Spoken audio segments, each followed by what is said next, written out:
Здравейте и добре дошли отново в YouTube канала Таро Свободи ума си. Мили хора, аз съм Васи. Честита баба Марта на всички! Пожелавам ви да бъдете много здрави, много щастливи, много усмихнати, обичани, обичащи и да се сбъдвате в този живот, защото за това сме тук. Да бъдем успешни, сбъднати, удовлетворени и безумно влюбени в живота. Аз реших да споделя първия ден на месеца с вас и за целта ще ви извадя послания, съвети относно този чуден, пролетен, събуждащ месец. Аз много обичам месец март, така че се надявам и вие така да сте настроени положително, защото за мен всъщност това е месеца на любовта, това е месеца на месеца, в който така земята се пробужда от зимния сън. Знаете, на 21 март или на 22 нещо такова, вече не съм много сигурна, все пак е пролетното равноденствие, така че ни предстоят само много силни и хубави моменти. За целта, ако искате да чуете какво има да ви кажа Таро за месец март, може да си изберете два варианта. Първи вариант, тази е лилавката колода. Това са тинейджърското Таро, обаче на вещиците. Така че вещички, тинейджърки, те само щуротии правят като цяло, но нищо. И още една колода на вещици, но тук са вещичките, доколкото помня, на Зелената градина, ако не се лъжа. Извинявайте, ако не е точно името. Това са двата варианта. Усетете си ги и не бързайте. Ако искате, разбира се, може да поставите видеото на пауза. Аз през това време вече започвам с вариант номер 1 и да видим месец март.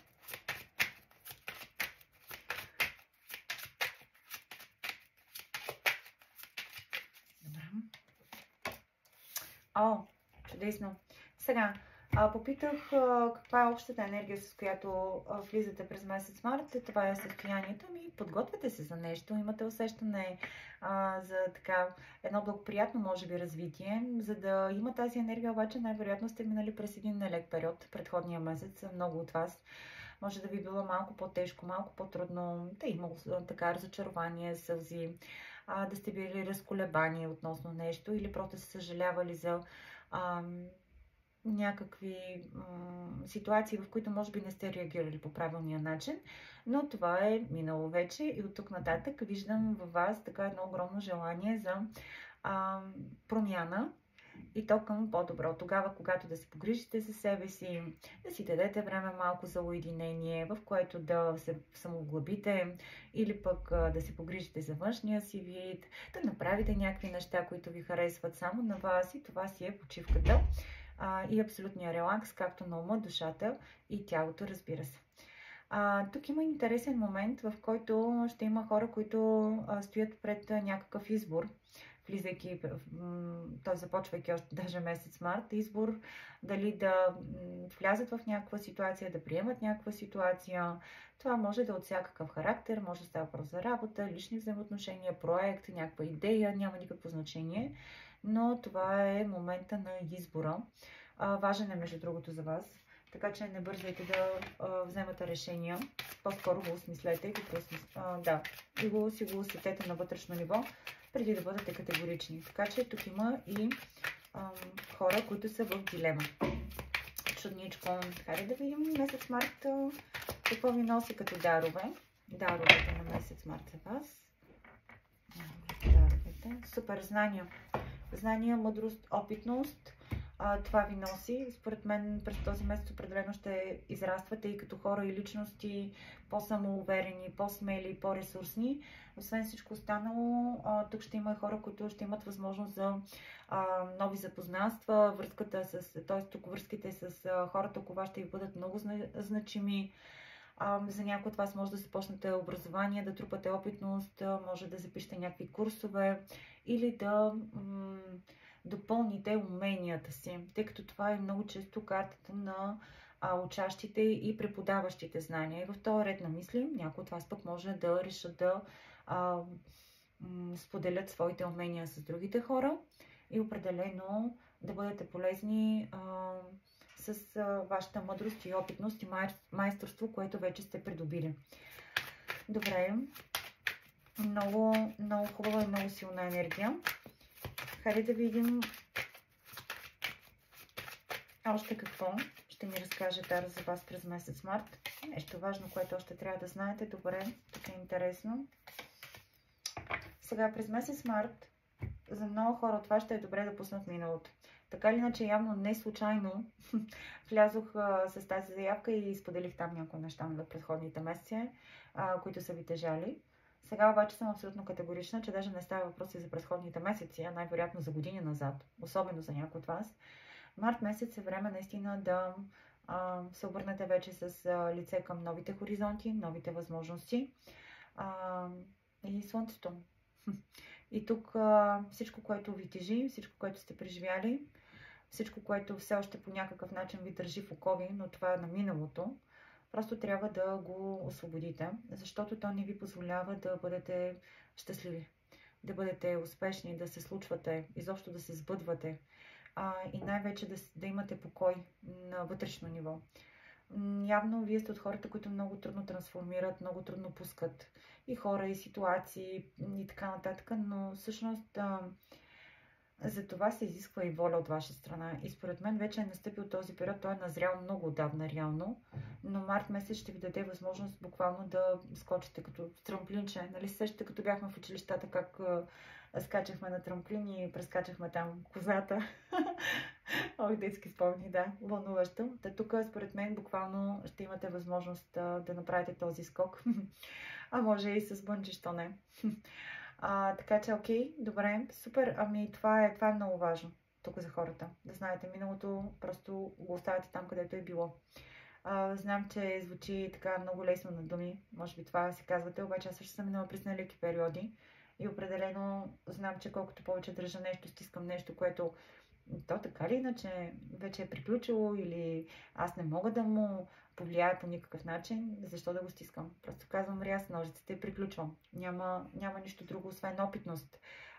И между другото, това, което сте минали и това, което сте преживяли, просто е било подготовка за това, което следва, искам да ви кажа. Така че тези трудни моменти и тези ситуации ви подготвят за нещо много по-мащабно, за нещо много по-голямо, за нещо много по-важно. Дали ще бъде среща с родна душа, дали ще бъде нова работа, дали ще бъде преместване, дали ще бъде бизнес, за каквото и там тук да свързвате това в миналото. Искам да ви кажа, че просто е било подготовка, да бъдете калени, и също да установите какво не искате повече да ви се случва. И докато стигате до изводите какво не искате повече да преживявате от това, което сте преживяли, всъщност да знаете кой онзи модел на поведение, който не трябва да проявявате. И онзи, който трябва да проявявате. И така че тук по-смело, по-ресурсно изправете се срещу вятъра и колкото и да ви блъска назад, просто не спирайте да вървите напред. Добре. И тук ще извадя съветче за хората, които са избрали вариант номер първи, но интересно, защо бъркам другата колода. Добре. Тук явно много навлязох в поленцето, информационното. Тъчак се отнесох. Сега ще извадя съвети и послание за месец март, за хората, които ще се разпознаят. На вас ви трябва любов. Това е любов, споделеност. Това е много важно. Сега дали ще бъде любов към близки хора, т.е. към семейството ви, към децата ви, дали ще бъде любов към мъж, жена, няма значение, нали, кой ме гледа тук, дали ще бъде любов към природата или към някакъв проект, или творчество. Просто вие изберете къде да отдадете тази любов и да получите насреща също. Но за мен тук, особено конкретно, ако трябва да изтълкувам картата, тя говори за това да се отдадете в така, наистина някъде нещо новичко, в нещо новичко. И да не се страхувате. И да си признаете, че вие също имате нужда от топлинка, от грижа, от споделеност, от подкрепа. Така че да, то хубаво сме силни, ама всички ние имаме една по-нежна и по-ранима страна, която също се изморява, изтощава, обижда, наранява, страда. Така че тук само споделено с някого. Тоест, това ви е посланието през месец март. Просто дайте шанс на любовта да навлезе в живота ви или просто да позволите да имате подкрепата на близки и любими хора до вас. Чудесно! Много хубав момент, тук много ми харесва. Аз ви прегръщам вариант номер първи. Изпраща ви много светлина и много любов. И ви пожелавам един успешен, сбъднат, щастлив месец март. Аз отивам към вариант номер 2. Даже ще побързам, защото след малко ще трябва да влизам на курс. Да не ме търсят моите ученици. Тоест записвам го малко преди 19 часа. Това видео. Добре, хайде да видим и за вариант номер 2.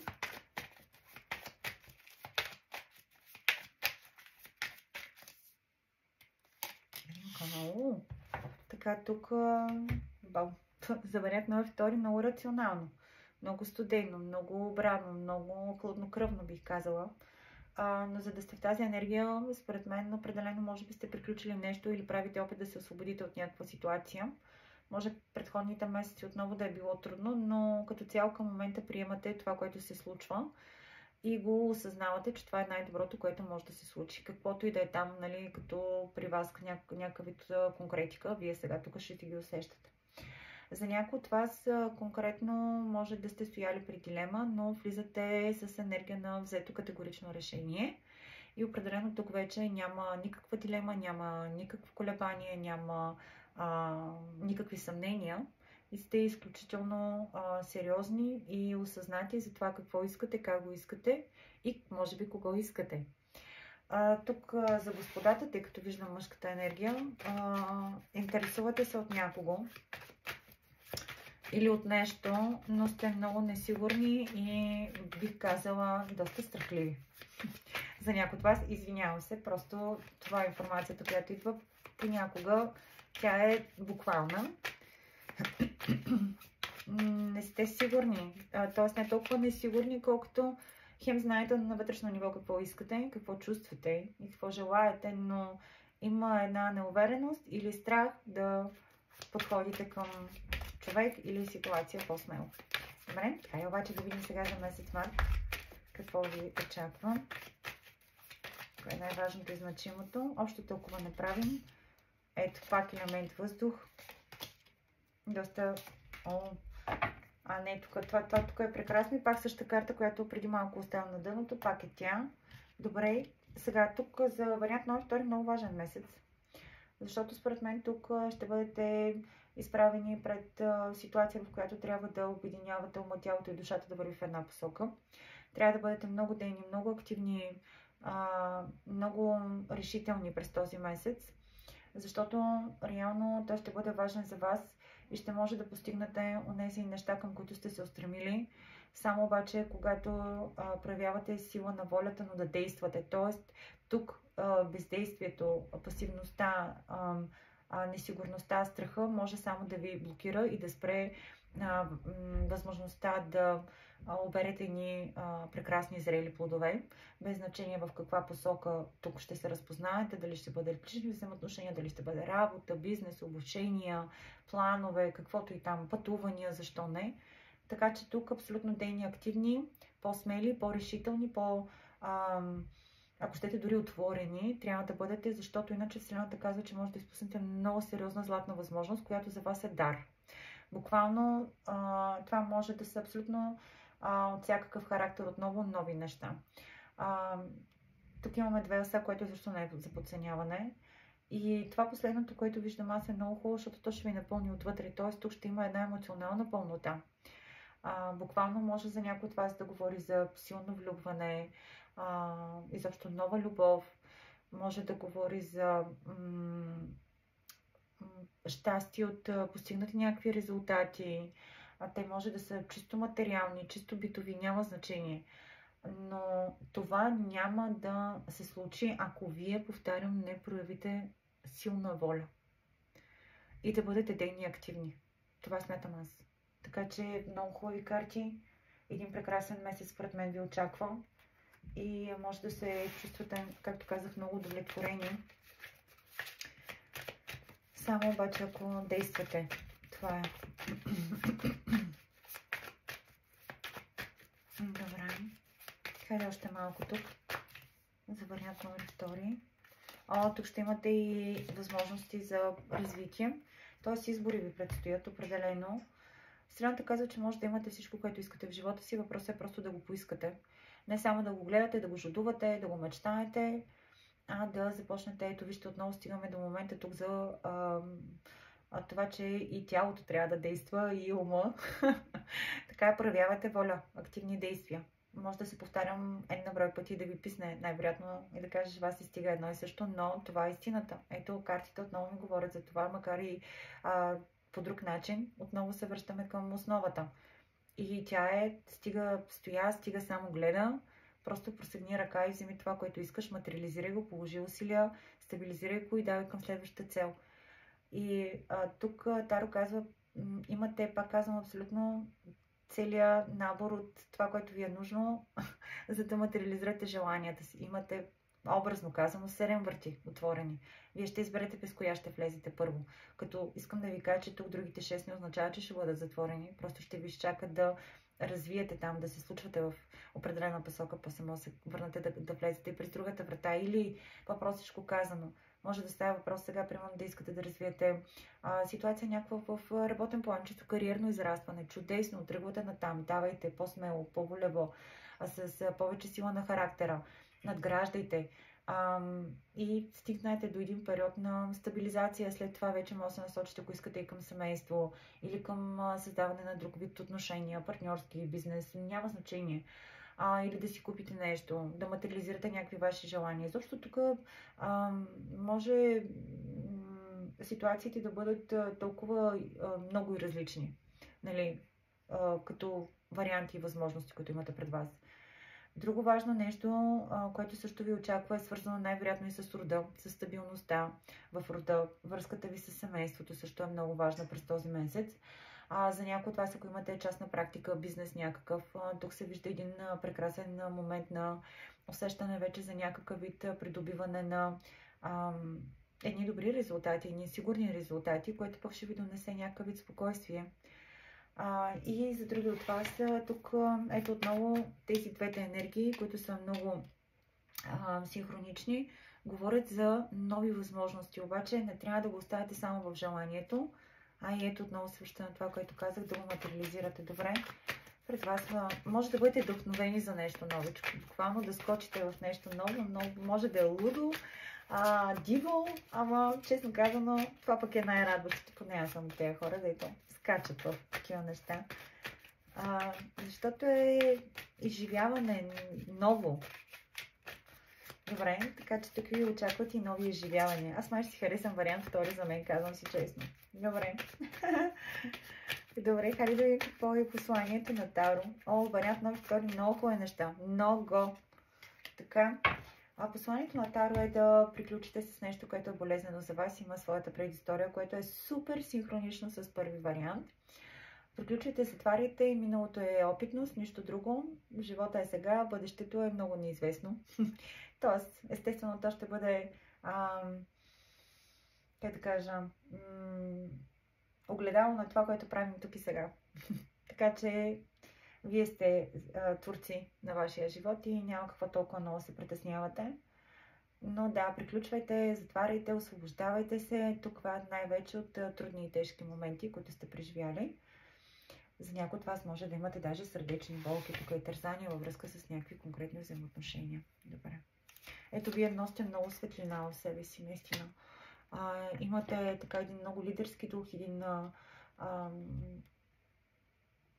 много силен ресурс, който имате и може да го проявите, за да бъдете успешни, да помагате на хората, да ги водите в тъмнината, даже ако щете да ги насочвате. Харесват ви хората около вас. Определено, както казах, по вас виждат много светлина и много така смелост. И много опитност и мъдрост. Добре. Още една ще извадя тук.